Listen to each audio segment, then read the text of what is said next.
Oke guys, kali ini kita akan mengomentar berita yang akan membahas tentang pemulihan pasca bencana yang ada di Sumatera. Nah, untuk mengetahui konteksnya, mari kita bersama simak beritanya. Kita mulai videonya. Ya, dan pemirsa sudah 2 bulan bencana yang terjadi di Sumatera, banjir dan tanah Dua longsor bulan di lebih Aceh, tuh Sumatera ya. Utara, dan Sumbar. Dalam 2 bulan ini, satu persatu rumah hunian sementara sudah Tuh, mulai diserahkan dan terus Huntara. dibangun. Segala kebutuhan dan infrastruktur masih terus dibenahi juga. Kami hadirkan rangkuman perkembangan penanganan pasca bencana di daerah terdampak. Yang pertama pemirsa, kami akan tampilkan untuk wilayah Aceh dulu. Jadi ini adalah data yang kami kumpulkan sementara karena nanti prosesnya terus berlangsung sampai di jelang Ramadan Masih nanti. progres tuh Berdasarkan ya. data BNPB yang kami kumpulkan, pembangunan Huntara di Provinsi Aceh mencapai 7.000 lebih, 7.346 unit dan tersebar di beberapa kabupaten dan kota.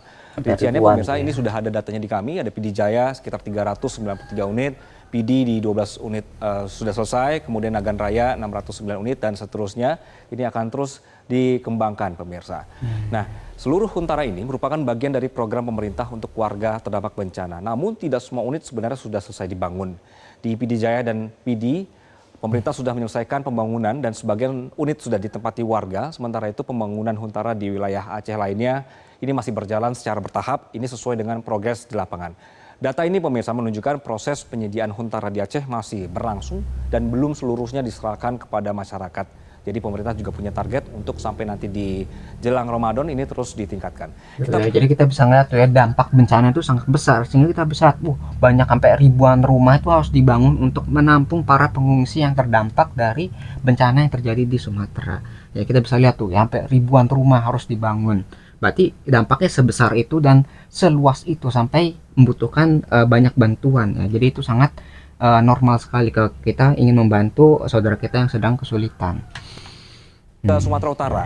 Pembangunan di sana di Sumatera Utara mencapai 856 unit tersebar di beberapa wilayah terdampak bencana. Misalnya di Desa Sibalanga, Kabupaten Tapanuli Utara, pemerintah membangun Tuh ya. 40 unit dan 30 unit diantaranya sudah selesai dan siap digunakan oleh warga.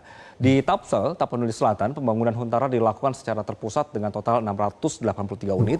Dari jumlah ini, Ratusan. 100 lebih atau 186 unit yang dibangun Danantara ini sudah selesai dan 88 unit di Desa Aek Latong sudah rampung dan 78 unit di Desa Simatohir juga sudah diselesaikan. Jadi ini prosesnya terus berlangsung. Terdapat pula pembangunan Huntara Mandiri di beberapa kecamatan dengan total 133 unit yang sebagian sudah selesai dan sebagian lain masih dikerjakan. Jadi dengan demikian total yang dibangun atau yang sedang dibangun di Sumatera Utara berjumlah 800 lebih, 856. Nah, sebagian unit ini selesai di Tapanuli Utara dan beberapa wilayah Tapsel, sedangkan sisanya masih diselesaikan secara bertahap. Untuk Sumbar, laporannya pemirsa yang tersedia tercatat pembangunan sebanyak 243 unit. Selain itu BNPB juga melaporkan rencana pembangunan Huntara dalam jumlah yang lebih besar di beberapa kabupaten terdampak. Di Agam, pemerintah merencanakan pembangunan 400 lebih unit Huntara dan sebagian sudah siap ditempati warga. Kemudian juga di Kabupaten Tanah Datar, pemerintah merencanakan pembangunan 64 unit Huntara dengan progres yang terus berjalan dan beberapa unit mendekati tahap selesai atau siap dihuni. Nah, Menteri Dalam Negeri Tito Karnavian menyampaikan bahwa keberadaan Huntara ini sangat penting sebagai solusi sementara untuk mengurangi jumlah pengungsi di tenda pengungsian. Tito yang juga sebagai Kasatgas menjelaskan bahwa pemerintah menyiapkan beberapa skema bantuan perumahan berdasarkan tingkat kerusakan dari rumah warga. Pemerintah memberikan bantuan stimulan 15 juta rupiah untuk rumah yang rusak ringan, 30 juta untuk yang rusak sedang, serta bantuan hunian tetap atau hutap bagi rumah yang rusak berat atau hilang. Sambil menunggu pembangunan hunian tetapnya pemirsa, warga bisa tinggal di Huntara atau rumah keluarga termasuk menyewa rumah dengan dana tunggu hunian dari BNPB. Jadi ada dana lagi.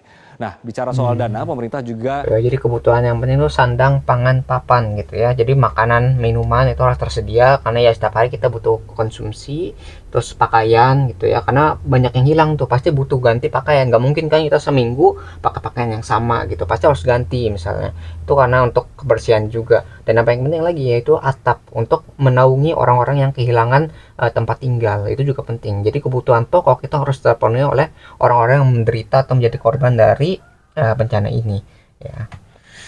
sosial ini sudah menyiapkan bantuan tambahan bagi warga terdampak. Bantuan ini berupa uang perabot 3 juta rupiah pemirsa. Kemudian stimulan ekonominya 5 juta rupiah dan bantuan lauk pauk atau jaminan hidup Rp15.000 per orang per hari. Pemerintah menyerahkan penentuan penerimaan bantuan ini kepada bupati dan wali kota sesuai dengan kondisi masyarakat di daerah masing-masing. Lalu kita bicara soal rehabilitasi pemirsa selanjutnya. Kita akan melihat dulu ke Sumatera Barat. Sebanyak 16 dari 19 kabupaten dan kota tercatat terdampak bencana. Hingga saat ini 5 daerah sudah kembali normal. Solo Selatan, Kota Bukit Tinggi, Kota Padang Panjang, Kota Payakumbuh, dan Kabupaten Pesisir Selatan. Beberapa wilayah lainnya masih menjadi perhatian khusus. Pemerintah terus mempercepat perbaikan infrastruktur dasar, misalnya jembatan, sekolah, rumah ibadah, pasar, dan fasilitas umum. Lalu layanan dasar misalnya listrik, internet, SPBU, air bersih, serta distribusi gas LPG ini juga sudah terus dipulihkan secara bertahap. Oh ya, jadi fasilitas umum juga penting ya. Jadi untuk keberlanjutan. Jadi nggak cuma hidup sekarang, tapi kan bagaimana ke depannya. Ya, saya butuh listrik, gas gitu. Itu tuh sangat penting, BBM ya.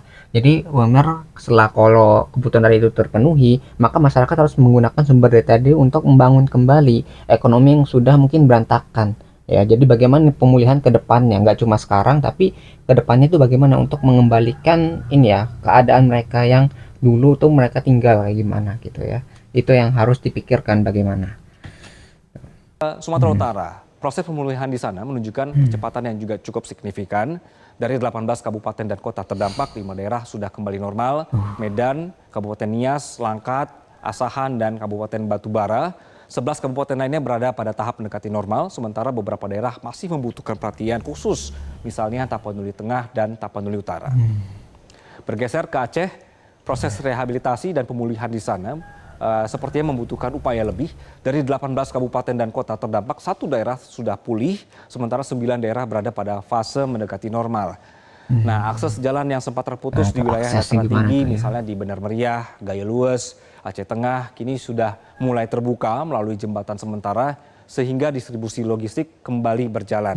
Pemerintah ini juga terus memperkuat stok pangan di wilayah-wilayah ini. Jadi secara umum, layanan dasar masyarakat di wilayah terdampak sudah terus membaik, mulai dari SPBU yang mulai beroperasi, distribusi energi yang juga semakin stabil, hingga layanan air bersih dan gas yang berangsur normal. Gitu ya. Jadi kayak ketika jalannya sudah diperbaiki, udah ada akses nih ya. Jadi walaupun sementara aksesnya itu tuh udah mempermudah hidup masyarakat yang di sana. Karena ketika akses terputus, orang nggak ada bantuan, nggak ada makanan, nggak ada kebutuhan sehari-hari, itu akan menjadi sulit sekali. Nah, ketika akses sudah terbuka, maka bantuan logistik itu nggak perlu menggunakan lewat udara lagi, karena lewat udara itu pasti kan sangat terbatas dan nggak mungkin ini ya banyak jumlahnya, karena kalau kebanyakan ya pesawat ataupun helikopter itu nggak mungkin terbang ya. Jadi bantuannya terbatas dan nggak bisa cepat gitu. Sedangkan kalau jalur darat gitu ya, lewat jalur-jalur yang sudah dibuka, itu mungkin angkutan bisa lebih banyak dan lebih cepat gitu ya, dibandingkan dengan